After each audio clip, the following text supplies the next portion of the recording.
नमस्कार दोस्तों, मैं हूं सौरभ शर्मा। आप देख रहे हैं भारत 24। दोस्तों, आज मेरे साथ विंध्या है और विंध्या के लिए मैंने कुछ लिखा है और सबसे पहले आपका बहुत बहुत स्वागत है।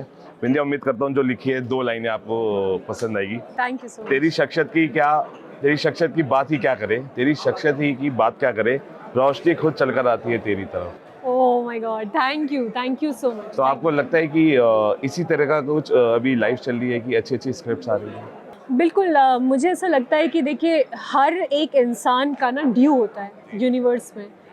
आप लोगों के सामने मेरी जो कहानी है ना, कि बनारस से लेके जो बॉम्बे का सफ़र रहा है और शॉर्टकट नहीं अपनाया है मैंने, तो जो भी है, जो जितने भी पत्रकार हैं, जितनी भी ऑडियंस हैं, जितने भी लोग मुझसे प्यार करते हैं, वो जानते हैं यार कि विंध्या ने बहुत मेहनत की है।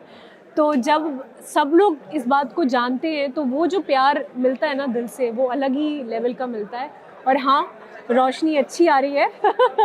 फाइनली वो लोग मुझे वो दे रहे हैं जो मैं डिज़र्व करती हूँ, और वैसी स्क्रिप्ट्स आ रही हैं और लोग स्पेशली जब उनको लगता है तो वो कॉल आती है मेरे पास और लोग काम करना चाहते हैं मेरे साथ। तो आपको लग रहा है कि आपका जो लाइफ का कन्वर्जन है वो स्टार्ट हो गया है? हाँ बिल्कुल, लाइफ का कन्वर्जन तो तभी शुरू हो गया था जब मुझे कन्वर्जन फिल्म के लिए ऑफ़र आया था और सर ने मुझे साइन किया था, विनोद सर ने। मैं नहीं करना चाहती थी, मैं खुश थी टीवी में। मुझे लगा कि नहीं, मतलब ये तो बहुत बड़ी रिस्पॉन्सिबिलिटी हो जाएगी कि अचानक से आप फिल्म करने लगे, फिर चीज़ें बदल जाती हैं। तो मैं कंफर्ट जोन में खुश थी, बट चूँकि मुझे लगता है कि मैं अपनी लाइफ बिल्कुल प्लान नहीं करती, अपने आप ही चीज़ें हो रही होती हैं। और मैंने कहा कि हर इंसान का ना, वही वी वर डिस्कसिंग अबाउट प्रारब्ध जी। तो हर इंसान का अपना एक प्रारब्ध है और कब क्या होने वाला है हमें खुद नहीं पता होता। एक हमारी प्लानिंग होती है और एक हनुमान जी की प्लानिंग होती है। तो हनुमान जी पता नहीं क्या ही प्लान करते रहते हैं और हो जाती है मैजिक चीज़ें। अच्छा, विघ्नहर्ता के लिए आपने 8-8 घंटे प्रैक्टिस की डांस के लिए। जी जी जी। कोई ऐसा और चैलेंजिंग रोल आपको लगता है कि आपने लाइफ में, बिकॉज विघ्नहर्ता गणेश के लिए मुझे जहाँ तक पता है आप रिहर्सल्स बहुत करती थी डांस प्रैक्टिस जी, क्योंकि वो शिव तांडव जी, था। जी, बिल्कुल। और उस शिव तांडव में होता क्या था कि जो मेरा लहंगा था वो 10-10 केजी का लहंगा था। जो ज्वेलरी में पहनती थी बहुत भारी ज्वेलरी होती थी, तो मेरा वेट और फिर कपड़ों का और ज्वेलरी का वेट, और शिव तांडव एक बहुत बड़ी रिस्पॉन्सिबिलिटी है, क्योंकि उसमें आप गलत नहीं कर सकते। ऊपर से क्लासिकल था, तो बहुत प्रैक्टिस करनी पड़ती थी, फिर सीन भी शूट करना पड़ता था, रात को प्रैक्टिस करो। और फाइनली जिस दिन मैंने परफॉर्म किया था, उस शो की रेटिंग बहुत अच्छी आई थी, चैनल बहुत खुश हुआ था। तो हमें एज अ आर्टिस्ट, कलाकार को यही चाहिए होता है कि एक्नॉलेजमेंट मिल जाए। जैसे आपने आज उस चीज़ को एक्नॉलेज किया कि आपने काफ़ी प्रैक्टिस की थी, तो बस यही है कि हम यही चाहते हैं कि अगर मैंने मेहनत की तो उसको एक एक्नॉलेजमेंट मिल जाए, तो दैट्स इट। एक चीज को एक्नॉलेज और किया जाता है आपकी जिंदगी में, बिकॉज यू सेल्फी, आपको सेल्फी लेना बहुत पसंद है। एक्चुअली मैं आपको बताऊँ, इंस्टाग्राम तो अभी फेमस हुआ है। जब इंस्टाग्राम नया नया आया था, लोगों को उसके बारे में पता भी नहीं था। तो मैं उन 10 सेलिब्रिटीज़ में से एक हूँ जिसका बहुत पहले ही ब्लू टिक हो गया था।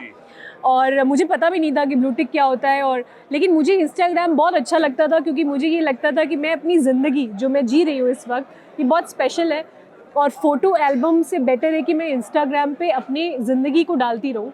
हर एक फ़ोटो, हर एक पोस्ट बहुत दिल से डालती हूँ कि जिस दिन मैं इस दुनिया से चली जाऊँगी तो लोग एक बार मेरे पेज पे जाएंगे और देखेंगे और बोलेंगे कि इस फीलिंग के साथ विंध्या ने ये पोस्ट उस वक्त डाली थी। तो मेरे पोस्ट हमेशा बहुत स्पेशल होते हैं। अच्छा, आपको कभी लगता है कि सोशल मीडिया अब हमारी जिंदगी का एक हिस्सा है? क्या social media is also responsible image hamper? आपको लगता है कई बार स्टार की, स्टारडम की, जो आप जिसमें हैं, वो सोशल मीडिया हैम्पर भी कर रहा है इमेज? नहीं, मुझे ऐसा नहीं लगता। मुझे लगता है कि ये एक बहुत ही पावरफुल टूल है और इसके ज़रिए आप एक तरीके से शोरील है, जब आप लोगों को दिखा सकते हो कि आपके अंदर क्या पोटेंशियल है। और आज की डेट में अगर आप क्रिएटिवली बहुत अच्छे हो, आप कॉन्फिडेंट हो, आप अपना कैमरा रखो, आप परफॉर्म करो, अगर आपके अंदर बात है, आपके अंदर टैलेंट है, तो उसको एक्नॉलेजमेंट मिलेगी। तो किसी भी चीज़ को मैं नेगेटिवली नहीं देखती। ये मेरी एक खासियत है कि कोई भी चीज़ आप मेरे सामने जीवन में रखेंगे तो मैं उसको पॉजिटिवली देखूंगी कि इससे मैक्सिमम आप क्या पोटेंशियल आप कर सकते हो, दिखा सकते हो। तो if you start thinking like that, I think everything you see as a opportunity. So I don't think कि इससे कुछ प्रॉब्लम होती है। उल्टा आपको जिस तरीके के ऑडियंस को अट्रैक्ट करना है, तो मेरी क्यूट वाइब्स है, मेरी हैप्पीनेस वाइब्स हैं, पॉजिटिव वाइब्स हैं, तो मैं मेरे जो ऑडियंस हैं वो सब मुझसे उसी तरीके से प्यार करते हैं। अच्छा, क्योंकि कंगना हमेशा से अपने बात रखने के लिए जानी जाती है, और जिस तरीके का आपके पास सब्जेक्ट्स आ रहे हैं, कई बार आपको ऐसा लगता है कि मैंने फिल्म के अंदर बहुत अच्छा किया है, लेकिन जो सबसे अच्छा सीन था जो किया वही एडिट हो गया और वो फिल्म का हिस्सा नहीं बन पाया। अब जो लड़ाई है वो OTT वर्सेस बॉलीवुड हम बात करते हैं, तो आपको लगता है कि कई बार चीज़ें बॉलीवुड थिएटर्स पे हैम्पर होती हैं और हमारी चॉइस फिर बदलती है उसको OTT पे लाने की? कई बार ऐसा महसूस हुआ कि थिएटर का release is a good release, लेकिन जब आप सब कुछ नहीं अपनी बात को रख पा रहे हो, दिखा नहीं पा रहे हो, तो आप OTT पे ट्रांसफर होते हो। तो कई बार ऐसा लगा मेरी इस फिल्म में बहुत दमदार चीज़ें थी, इसको OTT पे आती तो और दमदार होती। नहीं बिल्कुल, मेरे एक दो सीन बहुत दमदार थे जिसको एडिट कर दिया गया, जिसको मैंने वन गो में किया था। आज भी मेरे पास वो है, लेकिन उसको कहीं हम डाल नहीं पाए उस फिल्म में, क्योंकि सेंसर की काफ़ी कैचियाँ चल गई उस पर। तो हाँ, एज एन एक्टर मुझे थोड़ी तकलीफ तो होती है, क्योंकि देखिए हम लोग तो एक्टर हैं, हमें तो परफॉर्म करना है। और मैं रोज़ 4 बजे सुबह उठती थी, बनारस में हम लोग शूट कर रहे थे, तो 4 बजे उठती थी, मुझे लगता था मेरा एग्ज़ाम चल रहा है, वापस वही स्कूल वाली विंध्या है। तो उसको मैंने तैयार किया था, प्रॉपर श्लोक था, बहुत कुछ था उसमें, बट वो नहीं दिखा पाए।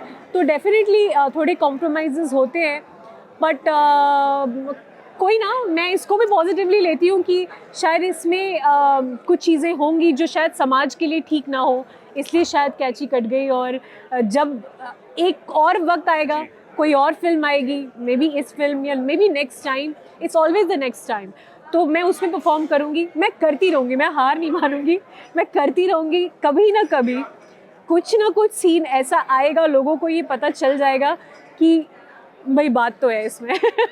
विंध्या तिवारी, क्या बात है तुम्हारी। देखिए, पुष्पा 2 ने बिहार को कैटर किया, आप देखा आपने कितना अच्छा रिस्पॉन्स था, ट्रेलर लॉन्च हुआ।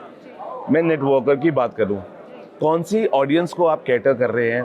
क्योंकि बहुत सारे ऐसी रिलीजेस होती है, ट्रेलर लॉन्चेस होते हैं जो बहुत सरप्राइजिंग होते हैं। तो आपको क्या लगता है, जब नेटवर्कर कौन सी स्टेट में अगर हम कैटर करेंगे audience, will get a good response? देखिए, ज़्यादातर जो स्कैम हो रहे हैं ना, उसका हिस्सा जो बनते हैं वो है मिडिल क्लास। और यूपी, बिहार, आप देखोगे इन सब जगहों पे ज़्यादा स्कैम होते हैं, और स्कैम कर करके कंपनियां भाग रही हैं। अभी कुछ दिनों पहले की बात है, मैं अभी 15-20 दिन पुरानी बात है, कि पता चला कि एक मेट्रो सिटी में बहुत बड़ी कोई डायमंड कंपनी थी। बिल्कुल बिल्कुल, जो अभी मुंबई की बात है। हाँ जी, मुंबई की बात है।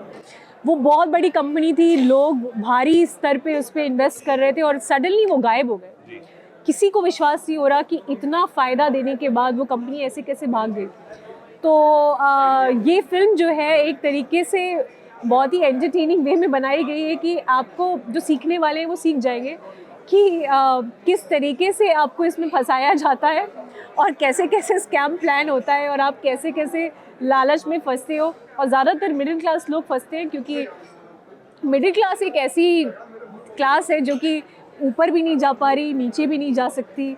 बड़ी मुश्किल होती है कि वो ज़िंदगी की जो जद्दोजहद है वो बड़ी मुश्किल होती है। तो ऐसा लगता है कि कहीं एक्स्ट्रा पैसे आ जाए तो बात बने। उस चक्कर में लालच में आ जाते हैं और काफ़ी सारे स्कैम में फंस जाते हैं। तो I think I mean with this film people will get that perspective, and I wish कि हमारी फिल्म उनको ये बताए कि प्लीज़ नहीं करिए लालच। आपने कोई फेस किया है कोई ऐसी चीज़ जो आपकी रियल ज़िंदगी में हुई हो, कोई ऐसा स्कैम आपको कोशिश की गई हो करने की? नहीं, मेरे साथ एक्चुअली हम लोग तो, मेरी मम्मी प्रिंसिपल है और मेरे पिताजी लॉयर है, और हम लोग बहुत सीधी सादी ज़िंदगी जीते हैं कि मैंने काम किया, मुझे मेरे पैसे मिल गए और दैट्स इट।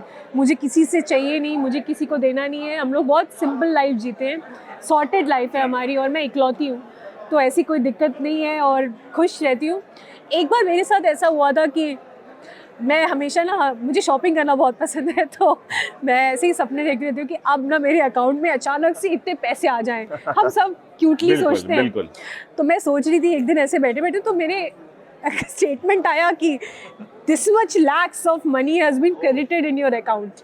मैंने कहा एक सेकेंड, ये तो मेरा ही अकाउंट है, और ये सुबह सुबह हनुमान जी ने सुन ली कि मेरी, तो मैं खुश हो गई। और मैंने मम्मी को बोला, अरे मम्मी मेरे अकाउंट में, मैं तो शॉपिंग, मम्मी कह रही तुम्हें कोई पैसे आने वाले थे। मैंने कहा 1-2 फिल्म की बात चल रही थी पर उन्होंने अकाउंट नंबर अभी तक लिया नहीं है, तो ये पैसे आए कहाँ से? तो देन आई रियलाइज कि गलती से वो किसी वजह से मेरे अकाउंट में ट्रांसफ़र होता रहता है। जी बिल्कुल।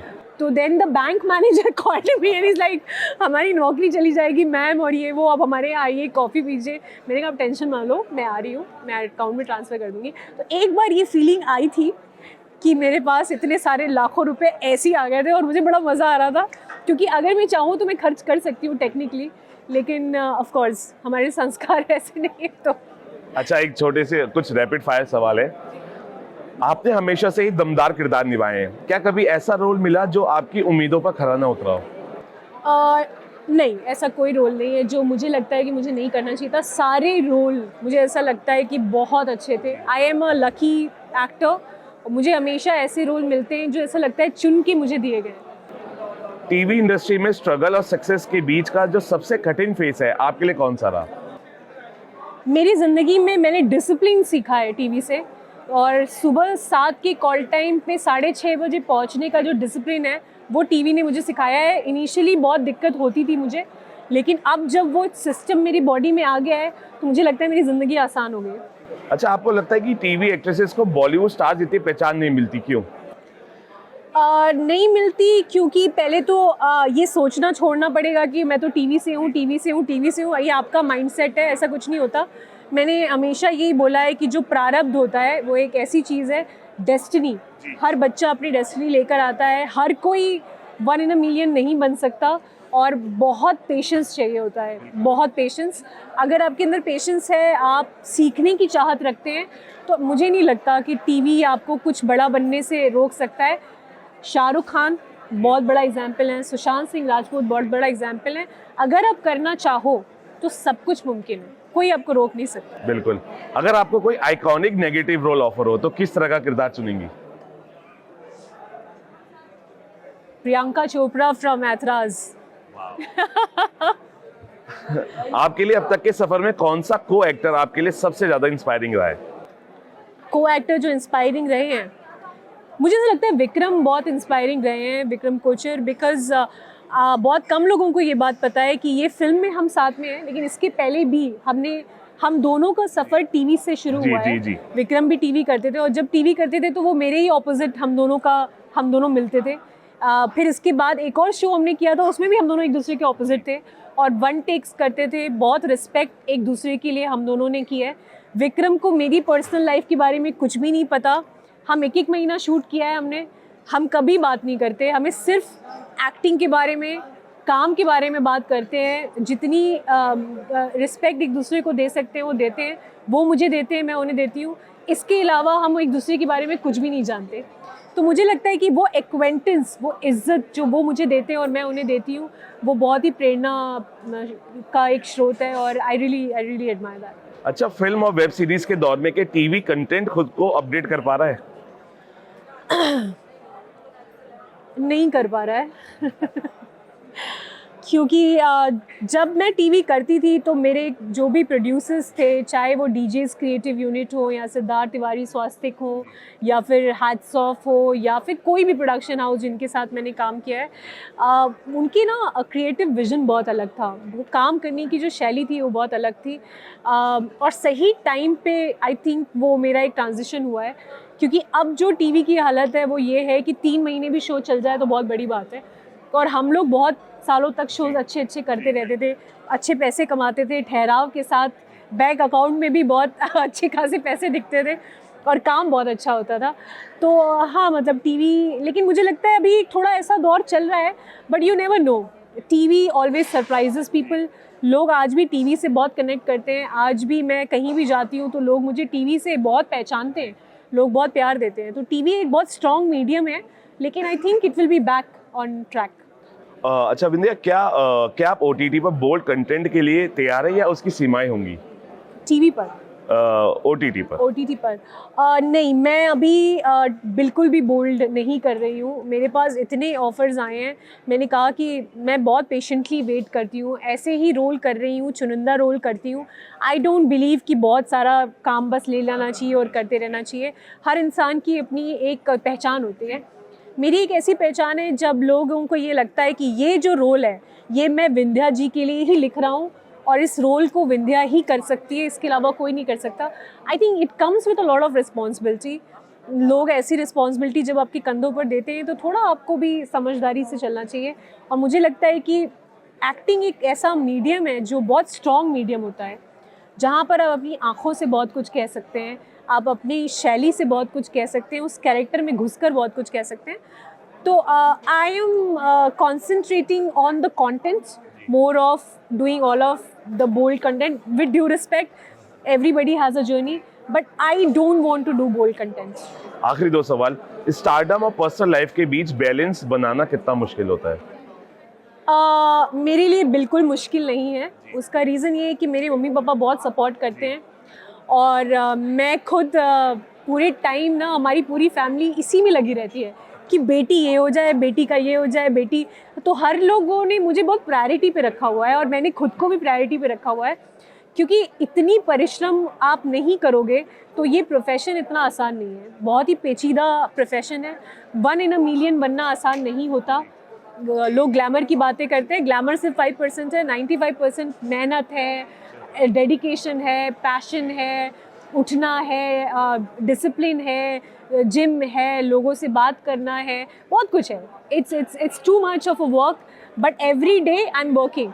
और मुझे इसके अलावा कुछ और आता भी नहीं है। ना खाना बनाने आता है ना मुझे बात करना बहुत अच्छा लगता है, और मैं एक्टिंग करना बहुत अच्छा लगता है, डांस करना बहुत अच्छा लगता है, जिम जाना बहुत अच्छा लगता है। तो ये सब बहुत अच्छा लगता है। तो अच्छा है कि मैं यही करूँ, क्योंकि जो आता है, और मैं खुशकिस्मत हूँ कि मुझे वो करने का मौका मिल रहा है जो मुझे पसंद है। वरना कितने लोग ऐसे भी होते हैं जो उनके अंदर टैलेंट होता है पर उसको दबा दिया जाता है। तो जो करना पसंद है वो कर रही हूँ, इससे बड़ी बात क्या हो सकती है। महादेव की कृपा है, तो इसीलिए करती हूँ। और इसके अलावा कुछ और आता नहीं है, तो बेटर है मैं ये अच्छा कर लूँ। आपके लिए सबसे इमोशनल मोमेंट कौन सा है जिंदगी का? देखिए, जब भी मेरे मम्मी पापा ये देखते हैं कि उनकी बेटी, अभी भी ये इंटरव्यू मेरे मम्मी पापा सबसे पहले देखेंगे, उनकी आंखों में हमेशा आंसू होता है, क्योंकि वो जो मेरी जर्नी रही है वो बहुत तगड़ी जर्नी रही है मेरी, बहुत स्ट्रगल से भरपूर जर्नी रही है, लेकिन मज़ा बहुत आया है। और जब वो देखते हैं कि मुझे वो इज़्ज़त मिल रही है, मेरी मम्मी कहीं जाती हैं तो सेट पे सारे लोग उनका पैर छूते हैं, लोग बात करते हैं उनसे, आके मेरे बारे में बताते हैं, तो मेरी मम्मी को बहुत अच्छा फ़ील होता है, मेरे पापा को बहुत अच्छा फ़ील होता है। बनारस में लोग उनको बहुत अलग नज़रिए से देखते हैं, तो वही मेरे लिए इमोशनल मोमेंट होता है। और मुझे लगता है कि बनारस को की जो आर्ट है, जो कल्चर है, वो पूरी दुनिया को पता चलना चाहिए।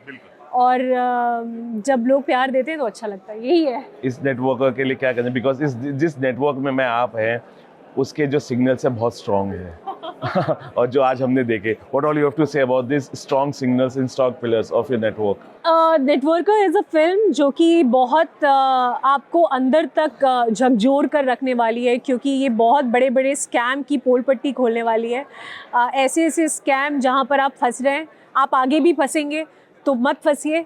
लालच अच्छी चीज़ नहीं होती है। और इस फिल्म को जब आप देखेंगे तो आपको समझ में आएगा कि कई बार आपकी ज़िंदगी में ऐसे मोमेंट्स आए हैं, लेकिन ज़िंदगी अगर आपको मिली है तो उसमें आप परेशान मत होइए। अगर आप कभी फंसे हैं या फंस चुके हैं तो ये को देखकर आपको पता चलेगा कि आप अपने आप को निकाल भी सकते हैं इससे बाहर।